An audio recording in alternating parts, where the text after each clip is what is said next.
Well, good afternoon, and thank you for joining for today's webinar, Making Sense of Internet Phenomena Through Network Business Intelligence.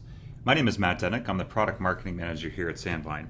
And today we're going to take a look at fixed and mobile data networks around the world and look at information from our recently released Global Internet Phenomena report and highlight the facts and fads as well as future trends that are shaping the Internet's future. I'm also going to showcase a mix of high-level observations as well as regional-focused analysis and taking a deeper dive into specific subjects of interest. And finally, I'll showcase how network business intelligence can assist communications providers from around the world in understanding broader subscriber trends occurring on your networks, as well as how you can use network business intelligence to implement activities that stimulate revenue generation, cost reduction, as well as improve the overall customer experience for all subscribers on the network. A little background on Sandvine. Sandvine's a market share and innovation leader within the deep packet inspection market. Our innovation and investment in research and development enables us to deliver more powerful solutions much earlier for our customers. We're deployed by over 200 communication service providers worldwide, serving approximately 300 million plus subscribers. We're also a trusted global telecoms vendor with over 500 employees. Our regional support, service, and sales is located around the world, as well as our headquarters in Waterloo. Because we invest so heavily in research and development, and we're really seen as the innovation leaders in the industry, it allows us to bring the most industry first as well as exclusives to our customers and to the market. If we look back in 2002, when we really just first started to collect this information, we introduced the world's first peer-to-peer caching system. And what this enabled us to do, at the same time, take a look at internet trends as well as phenomena that are occurring around the world on fixed access as well as mobile networks. 2002 was really the first year that we launched the Global Internet Phenomena Report and that we started to track and measure the trends that are occurring and phenomena that are occurring on the internet. Sandvine is also recognized as experts in consumer traffic. Since we publish the Global Internet Phenomena Report twice per year, we're recognized for our data and our commentary on the trends. What we noticed with the last Internet Phenomena Report is that Netflix, as well as real-time entertainment, are currently dominating downstream traffic in North America. So why Sandvine? So customers who select Sandvine enjoy a low total cost of ownership, unparalleled business intelligence through our network demographics and network analytics products. They enjoy increased time to market, increased revenue potential, as well as more solutions that enable them to uncover and address use cases and business challenges that are affecting them today.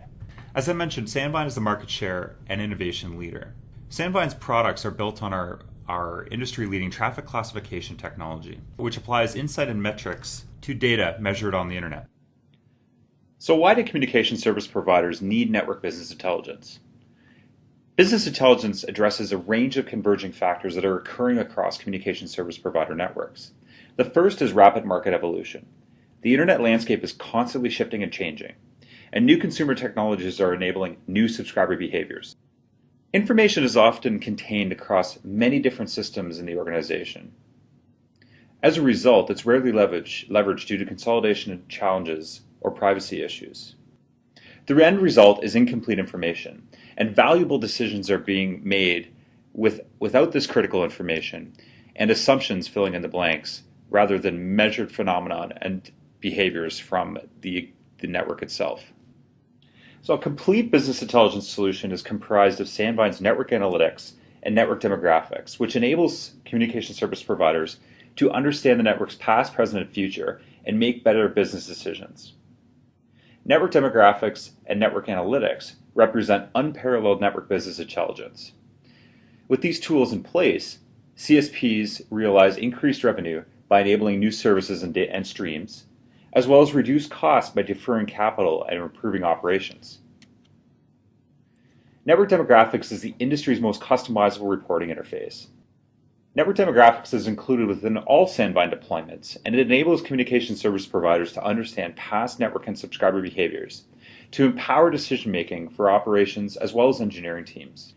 The product itself features endless customization, so you can report on any individual policy element that's created within the network business intelligence policy. Also powerful reporting, customizable charts and graphs, as well as scheduled reporting. Make it very easy to share information across the network and across the organization. And finally, an intuitive interface makes it very simple for communication service providers to access over 200 customized, readily available reports, or use the report template wizard to create a more granular and customized report. The key benefits to network demographics: with network demographics in your network, communication service providers benefit from customized and scheduled reports, which increase the flow of information across the network, a web services API for easy data export into existing systems, as well as an intuitive interface that makes it very simple to navigate through the report templates. Network analytics is our trending and projection application. It's purpose-built for Converged-Access communication service providers, and many of our customers have this deployed currently. Network analytics enables communication service providers to understand the network's present as well as predict the future in order to seize opportunities and make strategic decisions based on facts and phenomena that are occurring in the network. Network analytics features powerful trend projection, as well as third-party integration. So network analytics can integrate seamlessly with billing as well as OSS systems, and export data to these systems or import data seamlessly. Network analytics currently features 6 dashboards, which provide the focused analysis that communication service providers need to make decisions about the network behavior. Included in network analytics-based software license are Network Summary Dashboard, which provides broader trends on the network, Peak Period Analysis Dashboard, which helps to identify the applications as well as the locations, and even subscriber plans that are contributing to consumption during peak period times. The IPv6 transition dashboard allows for analysis into the transition between IPv4 technologies to IPv6 technologies. Traffic management and usage management dashboards work with Sandvine's existing traffic management and usage management products to provide analysis into the phenomena that are occurring into both these products. For granular insight into the quality of experience based on video subscribers and video providers, the real-time entertainment dashboard allows communication service providers to manage the over-the-top content as well as examine trends in quality of experience. This is something that's unique to Sandvine. This chart really highlights the criteria and how network analytics and network demographics work together to enable CSPs to understand the broader trends on the network. With business intelligence in the network, communication service providers are able to understand isolated events and how these events can shift usage. Back in the summer when the 2012 Summer Games were happening in London, what we noticed is that there were actual events that we could overlay into usage and traffic. In looking at a US network, what we found particularly interesting is how subscribers on this network use devices inside of the home to stream the Summer Olympics. What we found is that the men's 100-meter relay, where Usain Bolt won gold, was the most streamed event. And it's really interesting to see how these isolated events can drive usage behavior as well as the devices that folks are using to stream this content inside of the home. Since this was a fixed network, we noticed that PCs were being used over 70% of the time to stream the Olympic content inside of the home. Now, what this Olympic report really highlights is how we're able to garner the insights from the network and make sense of them. Now, twice a year, Sandvine publishes what's called the Global Internet Phenomena Report. In this report, we examined broadband trends across the world, including Asia, North America, as well as Europe. We were able to draw 3 key conclusions from this information. We noticed that global data usage continues to rise, that real-time entertainment remains dominant, and this is streaming applications such as Spotify, YouTube, and Netflix. As a result of these streaming applications, peer-to-peer file sharing is losing ground. In mobile networks in Asia, we found that Asia is the world leader of mobile data consumption. With a mean monthly usage of 659 megabytes, this has increased 10% in the last 6 months. On fixed networks, this trend is even more pronounced. Monthly data usage increased 120% from 23 gigabytes to 51 gigabytes in the past year on North American fixed line networks. To put this in perspective, 51 gigabytes is equivalent to approximately 81 hours of video. This usage has implications for service providers who are thinking about service tiers. We took a look at how subscribers are distributed across potential service tiers in North America. What we can see is that nearly 80% of subscribers are consuming at least 50 gigabytes of data. If we take a look at specifically US mobile traffic projections, We expect that real-time entertainment will be 60% of all downstream traffic by mid-2015. Real-time entertainment remains dominant. In Europe, YouTube represents more than 20% of peak downstream traffic on mobile networks. If we contrast that to North America, Netflix dominates with nearly 33% of peak period downstream traffic attributed to Netflix. In North America, other video services aren't even close, with Amazon and Hulu as well as HBO Go accounting for about 4% of downstream traffic. If we look at a global trend, YouTube is really the global video leader. YouTube is a top 3 application on most fixed and mobile access networks. In Europe, on fixed and mobile, we see it's about 21-22% of all downstream traffic. In North America, the divergence is much more pronounced. On fixed access networks, it's nearly 15%, where on mobile networks, it's just over 30% of downstream traffic. This is likely due to the fact that many more subscribers are consuming YouTube on the go. In Asia Pacific, we notice that mobile networks are being used 16% of the time to watch YouTube. With business intelligence in the network, you can understand broader trends that are driving subscriber behaviors. For example, when Apple launches a product or launches an operating system update, it generates significant traffic surges.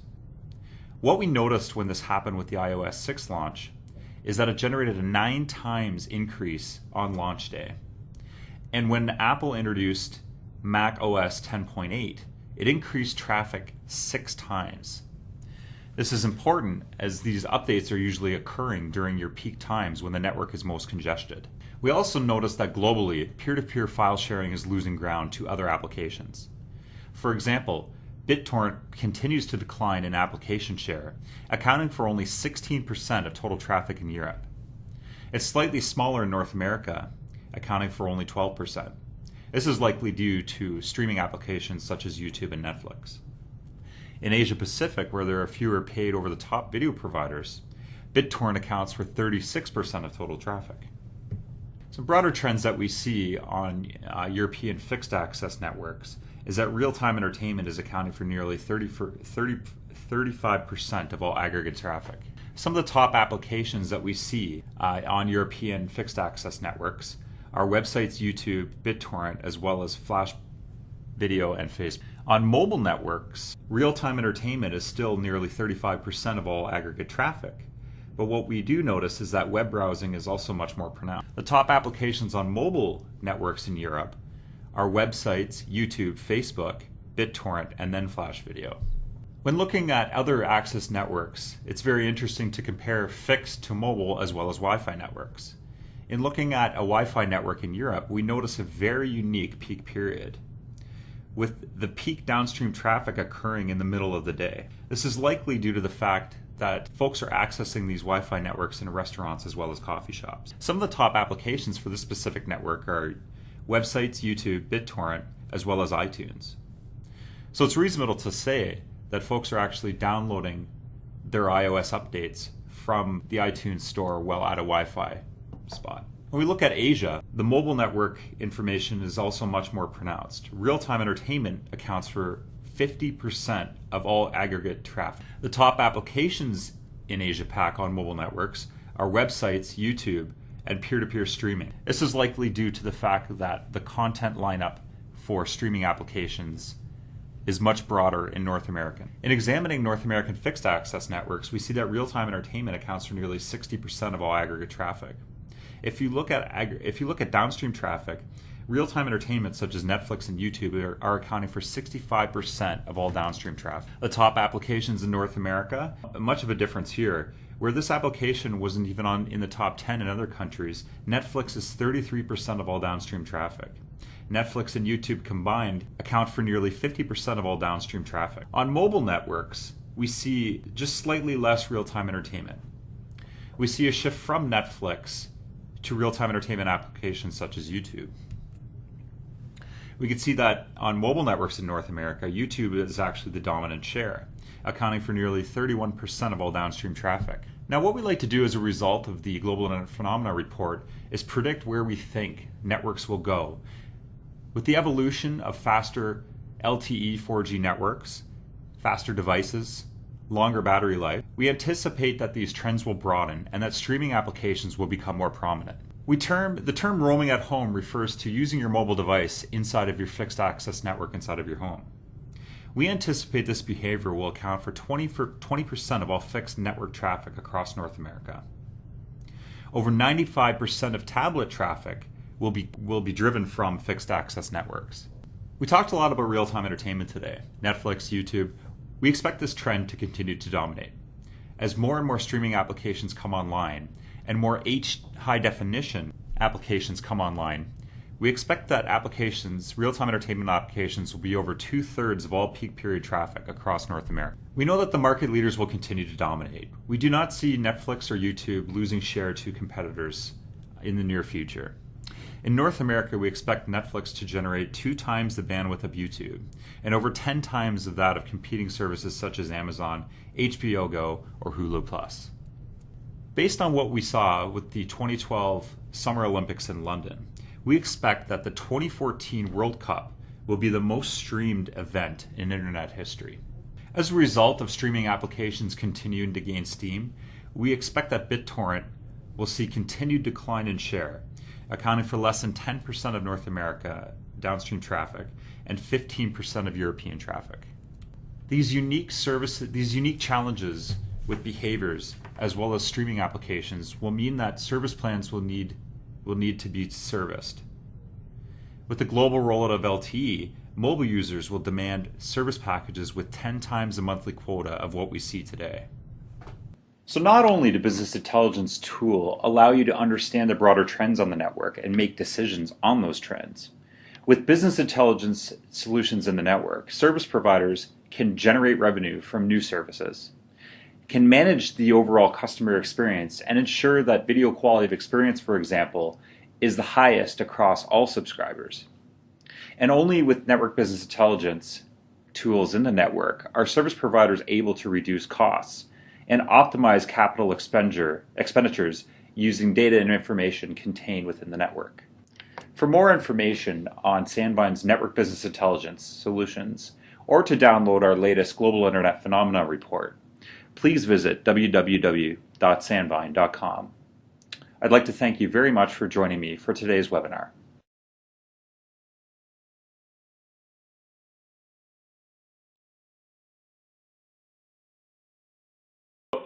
Yeah, folks, this is Matt Denick here. First of all, I just want to welcome you to today's webinar.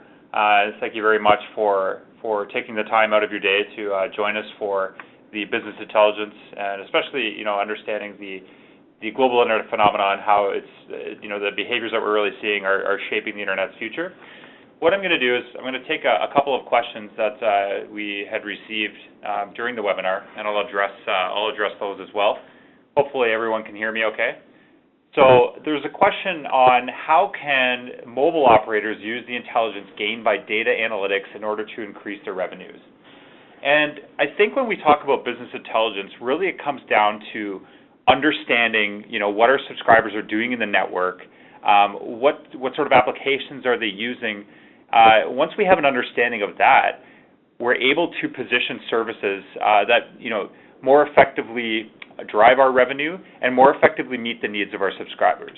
So one example could be that if you identify a number of subscribers are using a certain application, such as Facebook, for example, what we've had is we've actually had customers that have used that knowledge and that information to design service tiers and service plans that basically improve the quality of experience for a specific application or zero rate that traffic. So that could be something where for €5 per month, for example, all of your Facebook data doesn't actually count towards your quota, and because a specific operator is able to offer that, they're able to realize increased revenues as a result. So that's sort of the first question.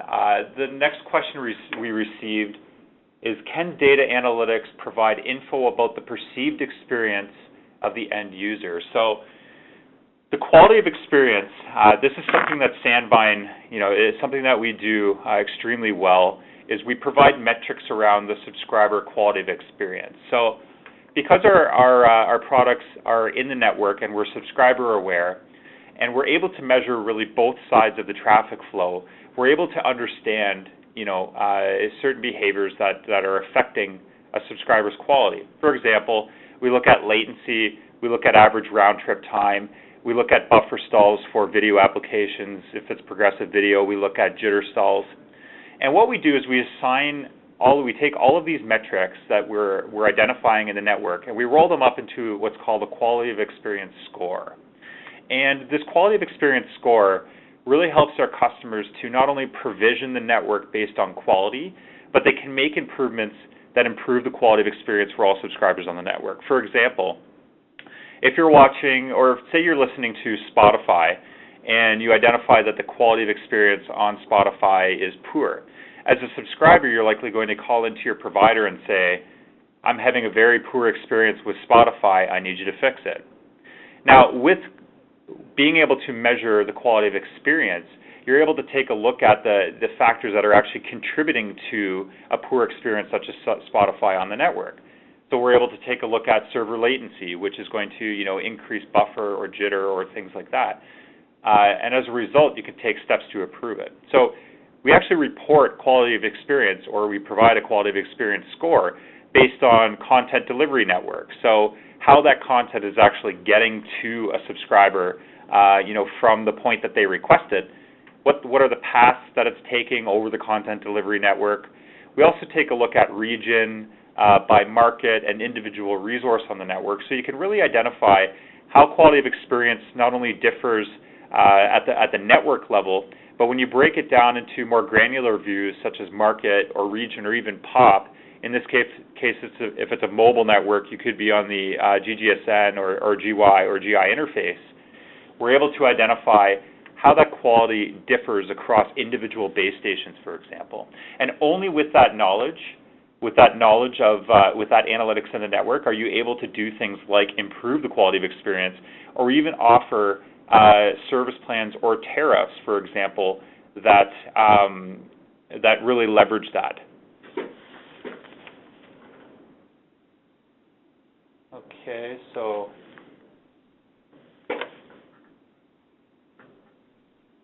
just looking at one other question here. Okay, so I think we addressed it. How can mobile operators use the intelligence gained by data analytics in order to increase their revenue? So that's definitely one area that we've looked at. For mobile providers, as well as really anyone who operates any sort of broadband network, what we do with network analytics as part of a complete business intelligence solution is we enable our customers to sort of project or predict where trends in the network may have, where they're occurring and where they may go. So why this is important is if you're able to identify trends, you're really able to act on them. And with network analytics, what we do is we introduce roughly once per quarter a new dashboard. And dashboards really provide the focused analysis into the areas of the network and help you make sense of the big data trends that are occurring on the network. Actually, in the next week or so, we're going to be introducing our latest dashboard, which is called the Routing Efficiency Dashboard. And what this helps broadband providers do is to understand their interconnect relationships, as well as the transit links and how traffic is flowing over the network, over these transit links. With an understanding, and this is really based off the Border Gateway Protocol inside the network, so we're gleaning information from the BGP protocol to understand how application types of data or even specific data is flowing throughout the network. With this information, providers can actually optimize their routing links, which not only improves quality of experience, but also translates to cost savings, significant cost savings for providers, because they're able to reduce the amount of traffic or optimize the amount of traffic flowing over, say, for example, higher cost routing links, and move it over to maybe lower cost, higher quality transit links. So that dashboard we're expecting to launch in the next few weeks, and a lot of our customers who we've been working with directly on it are very interested in using that to help them understand their peering and interconnect relationships.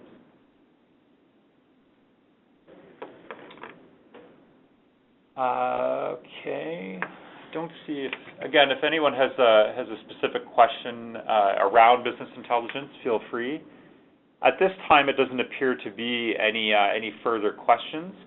So perhaps what I'll do is I'll turn it over to our hosts from Computaris. Thank you very much again for having myself, be here part of this event today. This is a great event, and thank you all for once again joining today's call on business intelligence. I hope you enjoyed it.